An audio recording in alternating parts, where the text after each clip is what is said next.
do you find the stories to share? That's a comment or question I get asked a lot. Oh, how can I find my stories? How can I ever remember them? Etc. etc. Well, this is a simple, basic video to give you some tips on how indeed you might record those stories so you don't forget them, and how you might organise them so that you've always got this wealth of stories when you need one. Because that's exactly the thing, isn't it? You think, God, I'm sure I must have had a story to illustrate that, but where is it? And you will have. It's just that accessing. So there's a number of tools you can use to record those stories, because remember, stories happen to us every single day. They may not stand out in a way that we would hope they would, or they might. And they can happen on your morning exercise, on the school run, standing in the queue at the supermarket. They can be things that you observe happening or between other people. It might be something that happens or gets said to you, or it can be either of those things, but you are witnessing or you are experiencing. Equally valid, because when you are witnessing something, you are putting your perception on it, so it talks to your audience about you as well. So you might carry a little notebook and always have that on you. All you need to do is jot down a few words that will remind you, man in the supermarket, woman falling over, whatever it is, that will just be enough to prompt your mind of what happened. So a lot of people love that. I know a lot of speakers in particular are never without a notebook. So at the earliest opportunity, get into the habit of writing it down.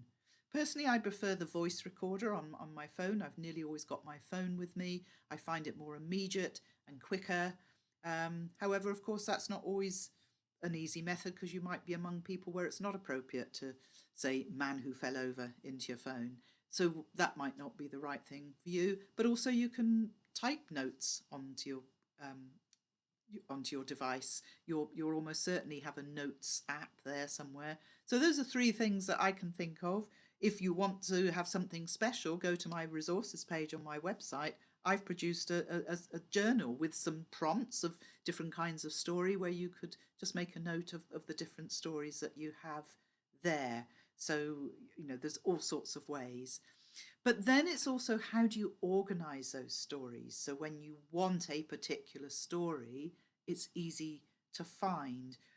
That becomes a little bit more challenging, because, of course, each story potentially could be used to illustrate, demonstrate, and support a lot of different messages. It's not going to be just a story of resilience or just a story of vulnerability or whatever it is. It can be blended or told from a different perspective for a different purpose.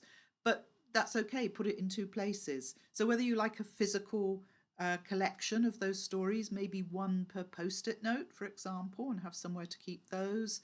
Maybe you're a spreadsheet person and you can record them on a spreadsheet, different pages in notebooks, but somewhere having a central place, body of stories that you can go to and to regularly go through to remind yourself of the stories that are in there, because you will have so many stories that you can access. So never be without a story. Just get in this habit of recording them as they happen, because they happen literally every day.